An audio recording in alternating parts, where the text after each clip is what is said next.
My dear brothers and sisters, we have been blessed today.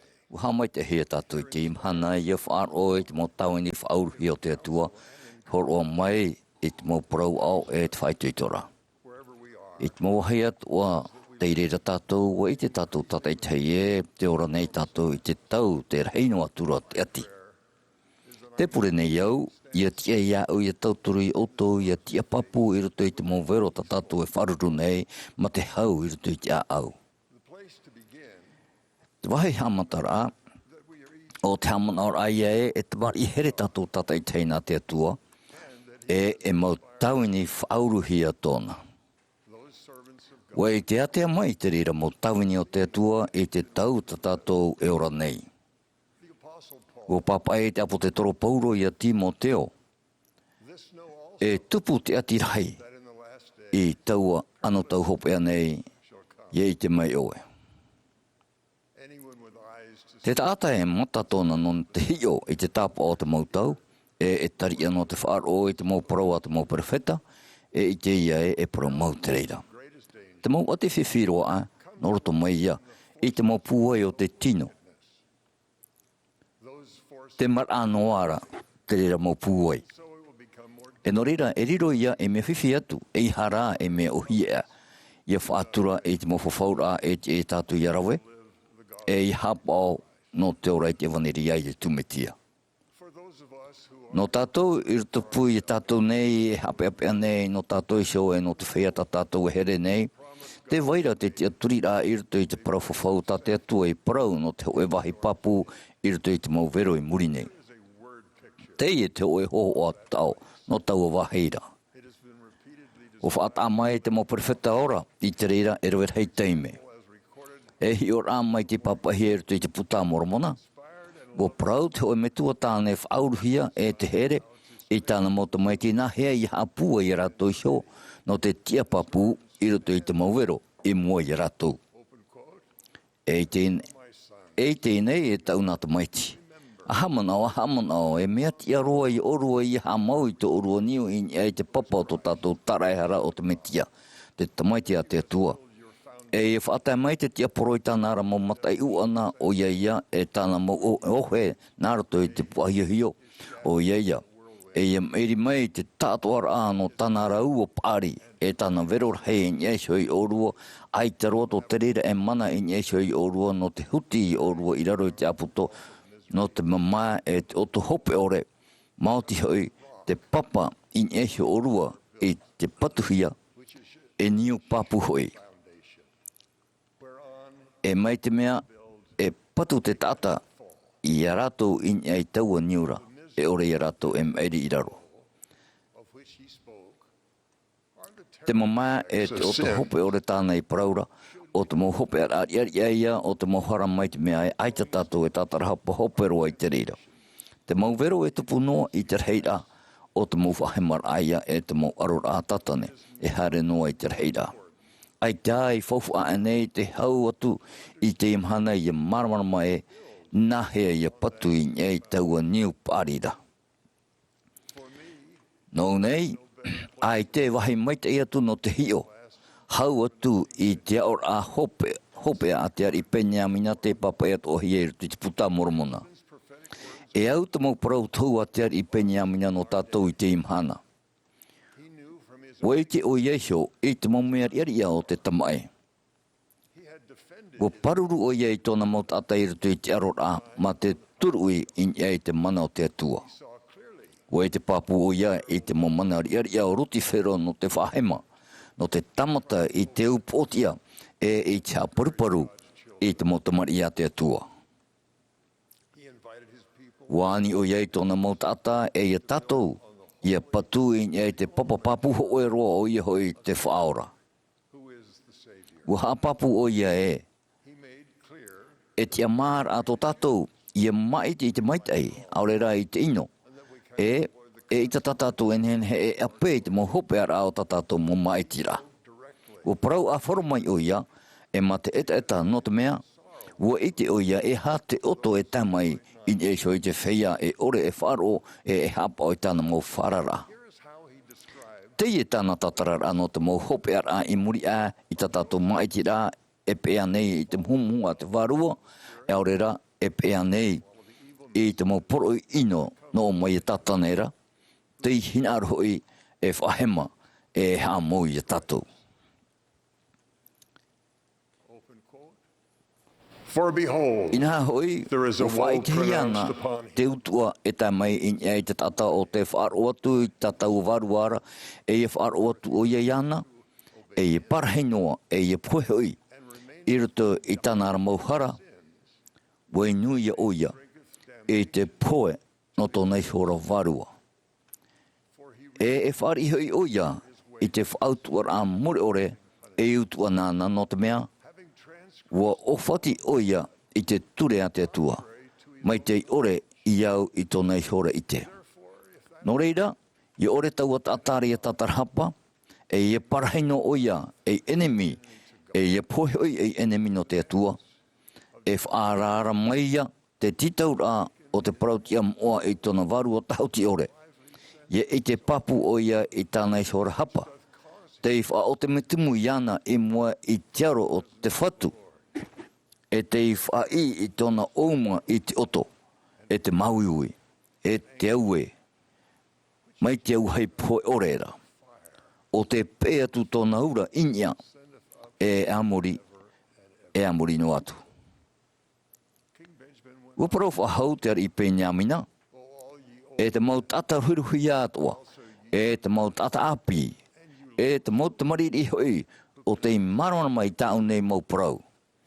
I parau papuna hoi au, ia marana ma oto, e te pure nei au, iara oto I te amanaun ara I te tiara ar iria o te mau tata I meiri I rutu I te ofatira ature. Nō nei, no te puai o taua whaarar ara I a tatarhapa, o whātupu te reira I rutu I te ofirurira I te hoe hohoa o te teime papu e te atu ai oto e owau nei, I mua I te whaora, I muri ai te iorara. E hina aro tātou mato tātou a au atoa, e iha e othoe, e hi ora in ia iana. Ie I te iana I atata, e ia wharo iana, ie parau, ua te aroa e te nei tawini mai te e te aware ore, atomo I roto. Te whaata mai nei te ar I pēnia mina nahea e tia I tātou ia whari I te tiaturira ia wharo I te I mau parau. Mai te mea e I te hea I tātou te rawea I roto I te I orar ai e tau I tō tātou huru nā rato I te tarehara I e tumetia. O te rira te rawea ho e roa, enen hea I tātou e patu I te niu papu, e ia tia papu noa I roto I te mau vero, o te mau whahaimara e te mau tamatara I muri nei. Te whaata nei te ar I peña mina I te rira tau I rā I roto I tō tātou huru, nā roto I te ho e whahoroho ar a, e haputapu nei I te ua au. O whahoi pai a te rira, nā te mau prefeta I te roar a e roar hei tautini mataiti e nā te whatuisho. Te ia. Ia riro tātou mai te oe tamari. E ti ai. E tamari nei. E ere I te me ohie no te teipai e whaari I te reira. Te hina aro nei te reira o tātou ia puai. Nen he tātou e I te maitei ia riro mai te oe tamari a paruparu ai tātou. Te reira o te mau metua, te ti ei nei rātou I te mahana e iti ei te peu tamari a tā rātou mo tamari. Te rara, o marmara mai te ei te ari I peña mina mai te mau huru tāta tahuti atua nei, I te aur ai ia riro e tāta puai e te tuito. O haa papu o ia e, te riro a mai te tamari I te uru, e ere ia te rauer a I te peu tamari. O te riro a rā mai te whaora te uru. Te I pure I tōna metua no te whari I te puai, no te hapo I te hinaro tōna metua, e ia pohoe no te mauhara a te mau tamari atua a tōna metua, e warawe I te reira. E tia I tō tātou mau huru I tauhia, ia riro mai te oe tamari. Ia no aho I te puai e titauhia e tātou no te wei papunoa, e mate hau I roto I te mo teime whiwhi. Te e te tatarara puta pua te i penya mina non e tiuru o tau tauira ara i tupu. No te mea te tatatino nei o te enemi o te atua. E enemi o ia mai tiara o atamu mai ia. E enemi o ia amuri no atu. Ar e iarura o ia i te prau a te varu mai tei, e ia wharu e te maupeu a te tatatino nei. E ia riro e i tata moa, nārato i te tarehara a te me tiara te whatu.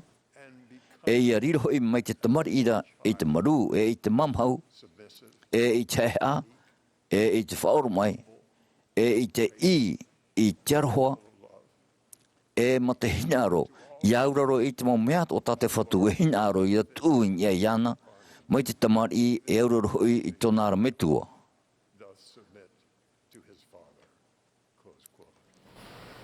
We receive that E whaari change. tato i te rira tauira. I arawe, e ia whaapian a tato i te mowhawhaura i te atua. Nā te rira e horoa mai i te mana o te tarehara te metia no te whaatupu i te ho e tauira i rutu i tō tato a au. E nehen he tato i te rira i te mau teimi atoa e rawe tato i te oroa moa. E rawe i te ho e oroa hiero no te ho e tupu nā te poe. E whai te papu e mau ite no te whaora. Aorera e aupuru i te o e tata, e hin aro i te tauturu, e pipi nā te metia. I roto i tau mo i te ara, e riro mai tātou i te roar au te tau, mai te o e tamari. I roto i tō tātou ti ara ia here, e ia hapao. E haere mai tātou e tia inia i te niu papu. E arata i tō tātou whaaro i e tū metia, i tātou, i tatarhapa, e i hapa o i tāna mō whaauera. E hapa o tātou, e ero ai tātou te mana no te pato i te whahemara. E ero ai e tātou te au hoara, whawhauhia mai o te waru mai te. E tau i tō tātou huru, i riro mai, mai te o e tamariri. Te hapa o e te re hei atu. Nā tau o tauira ara e tauturu i tātou i whanau i te mauhoro a norto mai te waru mai tei.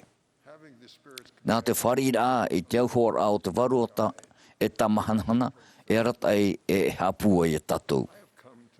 Wahap i mai au, i haruan oa i te aura o te teimau parau a te ari peña mina a parau i uia e. E nehen he tātou e riro mai, mai te ho e tamari i mua i te atua. Wahap i mai au e mea pine a te waru mai tei e te parapara mai ma te ho e reo maru o te whaaro o hia a i vaian a te ho e a au mahamahau e te maru mai to te ho e tamari.